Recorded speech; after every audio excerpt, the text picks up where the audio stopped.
অখণ্ড সংহিতা বা অখণ্ড মণ্ডলেশ্বর শ্রী শ্রীমৎ স্বামী স্বরূপানন্দ পরমহংসদেবের উপদেশবাণী দ্বিতীয় খণ্ড হইতে পাঠ।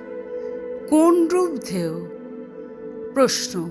কিন্তু কথা হচ্ছে, যদি রূপ ধ্যানে মন যায় তবে কোন রূপ ধ্যান করব? শ্রী শ্রী বাবামণি। যে রূপে মন বেশি ধায় সেই রূপ। একই নাম জপ করে তুমি কৃষ্ণ ধ্যান করতে পারো। আমি কালী ধ্যান করতে পারি, আর একজন শিব ধ্যান করতে পারে। এতে কোনো বাধা নেই, শুধু নামটি অপরিবর্তনীয়। কৃষ্ণ ভক্তের কালী মন্ত্র জপ ও কালী ভক্তের কৃষ্ণ মন্ত্র জপ।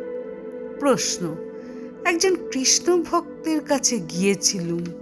তিনি বললেন, কৃষ্ণবীজ জপ করে কালীর রূপ ধ্যান করা অবৈধ, কারণ কালী, দুর্গা, শিব ইত্যাদি করে অন্য সব দেবতা তো কৃষ্ণের দাসানুদাস।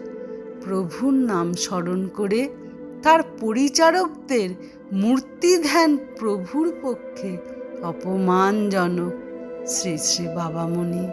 আবার কালী ভক্ত আর একজন হয়তো বলে বসবেন, কালী কৃষ্ণের আরাধ্য, আর সেই জন্যই জটিলা কুটিলার হাত থেকে রক্ষা পাবার জন্য কৃষ্ণকে কালীর রূপ ধারণ করতে হয়েছিল।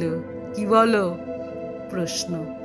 ঠিক এই কথাই একজন কালী ভক্ত সাধকও বলেছেন। নানা জায়গায় নানা রকম কথা শুনে আমাদের ধাঁধা লেগে যায়। হরি ওম।